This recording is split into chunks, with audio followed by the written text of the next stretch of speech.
It's supposed to take a whole lifetime before you realize, oh, I'm gonna have to settle for a guy who says supposedly. All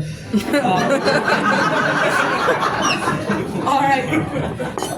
We have another great comic coming up. She is originally from Chicopee, Mass, but she lives in Burlington now. She's performed at the Vermont Comedy Club, and she's been doing stand-up for about 6 months now. Please welcome Amy Leclerc.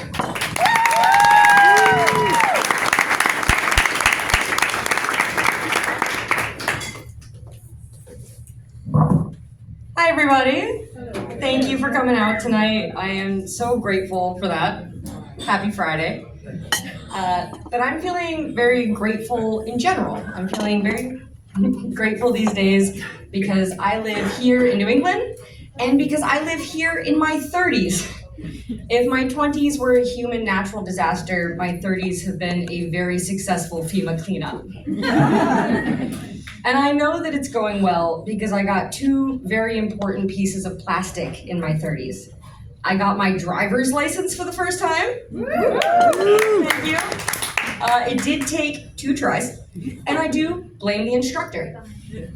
Because taking your driver's test late in life feels a little bit like losing your virginity. And if you lost your virginity to a man, this is for you. If you didn't, congrats, you orgasmed first. But if you did, then you know that you don't want to do it in the car with the guy who looks addicted to CrossFit and smells like Axe and mommy issues. It's gonna be stressful. No, you want to do it with the guy who's like a little older, experienced maybe. The kind of guy who looks like he could walk up to a startled horse and be like, shh, and it would. But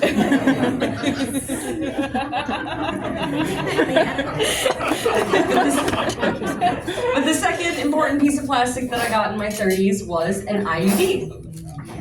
If anybody's unsure what that is, it's like a little foosball goalie in my uterus. It's just a little T-shaped plastic man protecting the goal from the balls. And you know, getting it was kind of weird. You know, it was the longest I've ever spent in a doctor's office while still being pretty sure I was going to be able to afford it at the end. It's also the only time I've ever raised my voice to a medical professional. She put it in there and I screamed, "Fuck you," and she said, "You're doing great," and I said, "You have to say that."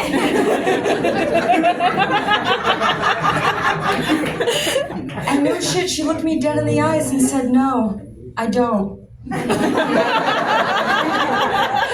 could not have been more comforting. But you know, it sucked, but now I barely think about my IUD. Now I think about my IUD kind of like the little plastic dividers in a lap pool. Like, you can swim around in here, but like, respect the barrier.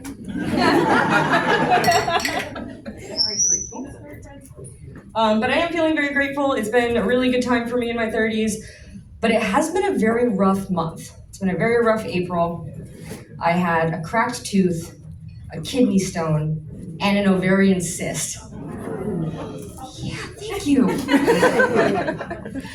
But I had all of those things happening, and I said to every one of those doctors the same thing that I said to the doctor at my abortion: get it out. Funny enough, only the OBGYNs were like, let's leave it in and see what happens. I'm sorry, guys, abortion jokes kill in Vermont. But I did. I'm very grateful to be living back here in New England, especially because I moved back here from Jacksonville, Florida. It's a real place, you know. And you know, when I moved to New York, a bunch of people like warned me about the rats, but you know what's faster than rats? Alligators. That's just a fun fact if you don't like my jokes, they are faster. But I moved from Florida, and I was going through a lot because it was during the pandemic, which meant that I had to fly here, and I had to do, and everybody was in a mask on the flight. And I sat down on my flight, and right after I sat down, a young couple with a newborn baby sat down next to me. Like, I'm talking half-baked loaf of bread looking newborn baby.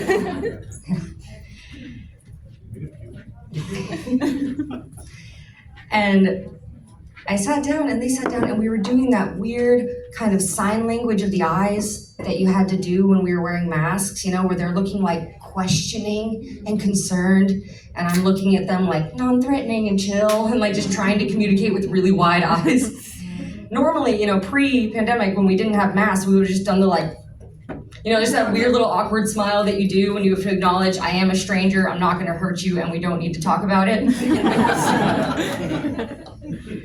And I tried to reassure them that everything was fine, but I had left Florida, and it's important that you know that with Jacksonville, I had left a very authentic part of Florida. I knew it was authentic because I lived in a trailer park situated between a major highway and the nicest Walmart for miles. And I know that sounds like a weird flex, but if somebody drives over an hour to your Walmart and you live in the part of the country where the deep south meets Florida, man, you take what you can get. But I'm on this flight, I'm masked, sitting next to this lovely young couple and their newborn baby, and we're all trying to reassure each other silently. And I think I'm gonna put something on to distract me from the flight. And I decided to watch for the first time ever, Everything, Everywhere, All at Once. Has anybody seen it? Okay, yay. For those of you who haven't, that's not important. What's important is that I was trying to watch a movie that would pick me up. Yeah, some of you know. And it was billed as a movie of 2 hours of Michelle Yeoh kicking ass. And to be fair, it was that, but it was also a deep dive into family trauma and the IRS, which are pillars of my depression. It was not the kind of movie you want to watch when you're already feeling a little vulnerable. And I cried 3 times. The first cry, kind of like concealed in my mask, just so I could see what it was like to waterboard myself for like 20 minutes. And then the second time that I cried, I could see the couple next to me getting kind of nervous. And that's fair, because you watch somebody unravel in an airport, whatever. You can do whatever you want in an airport. They're not real places. You can sleep on the floor. But you watch somebody unravel on a plane, people care. People notice. And so they look concerned, and I'm also concerned. I'm nervous at this point because I'm potentially about to do the worst possible thing I can do at that moment, which is to sniffle next to a newborn during a pandemic. And I'm trying to hold it back, but it just keeps coming. And by the third cry, I could see that they had hailed a flight attendant.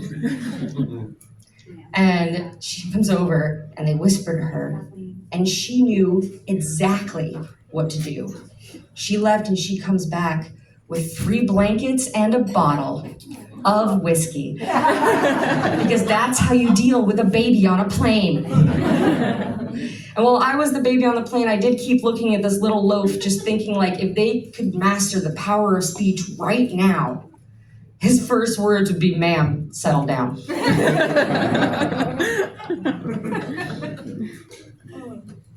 But while we're on the topic of being a baby, I do have great parents. I have such supportive parents, that's why I dress like a confident 10-year-old. And it's really amazing that my parents are so cool. They're really wonderful, and it's so amazing because their parents are shit. I am so sorry, every one of you that has a loving, welcoming grandparent right now, I'm so happy for you. My grandparents are not those people. I need you to leave that belief aside as we go into this joke. So my grandma, my mom's mom, is very difficult to connect with for me because she's very religious. She's deeply religious, has a lot of interests that I just can't get with, but we do connect on Pride and Prejudice. We love Pride and Prejudice.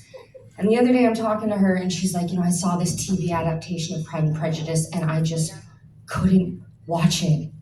Unwatchable. She said, it took me right out of the story. I didn't like it. I was like, Grandma, what was so bad about it? And she said, they cast Darcy with a black actor.